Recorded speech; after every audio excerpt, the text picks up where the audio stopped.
Archie? Archie? Archie? Archie? Archie? Mahal?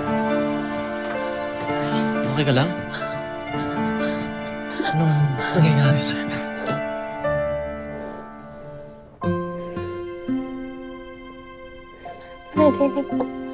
Ano? Nanaginip ako na kinuha mo yung anak natin tapos ilang araw kayong umalis. Akala ko iniwan mo na ako eh. Mahal, relax ka lang. Hindi ko yung gagawin sa inyong dalawa. Sinulit ko lang yung day off ko. Nilaman ko na yung mga damit mo. Tapos, eto nang isusunod ko, ha? Panik ka pala dyan eh. Di ka talaga nagpapahinga, no? Para sa inyong dalawa? Hindi.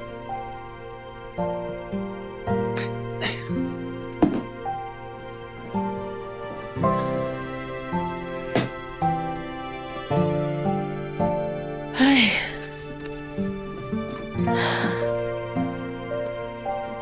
Bakit pala nasa'yo to? Ang anin? Eto. Kayong dalawa na lang mag-partner. Ito. Sa mga litrato na dinala ko para hindi ako ma-homesick. Special kasi mga memories ko sa Batangas eh. Lalo nung bata ako. So, bata ka pa lang. Special na pala ako sa'yo. Hindi mo sabihin. Hindi mo ba naalala? Ayan o. Baka yung batang yan, yung partner mo.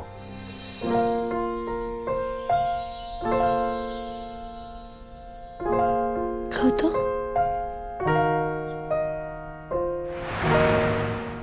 Hi! Ikaw ba yung mapapakasawa ko? Ha?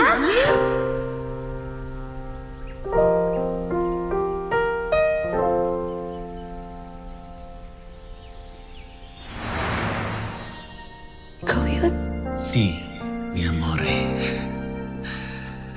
Ibig sabihin bata pa lang tayo. Pinadana na tayo magsama. Ching, mahal na mahal kita. Mahal din kita. Sinubok at mas lalong pinatatag ang pag-iibigan ni Jing at Archie ng mga iba't ibang problema at mga hamon sa kanilang pagsasama. Pero dahil sa pagmamahala nilang dalawa, hindi sila sumuko. Makalipas ang ilang taon, Dami na natin pinagdaanan. Lumipas ng isang taon, pero nandito pa rin tayo. Kasi patuloy natin pinipili ang isa't isa. Kasi ganun talaga ang ibig sabihin ng pagmamahal. Mahal, di ba nangako ka sa tatay mo na sa Pilipinas ka ikakasal? Oo, bakit mo natanong? Tingin ko, panahon na para tuparin natin yun. Kahit wala na siya.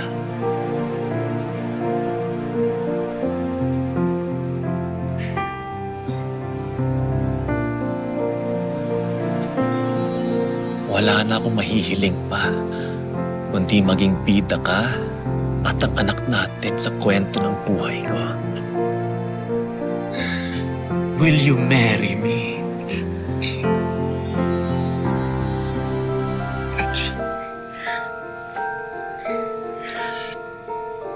Ang tagal kong hinintay itong pagkakataon to. Sino ba namang babae ang ayaw ikasal? Kaya lang ang dami natin kailangang unahin at asikasuhin. Uuwi tayo ng Pilipinas tapos paano yung mga trabaho natin? Yung pag-aaral ng anak natin, yung gastusin. Handa na ba talaga tayo doon? Shh.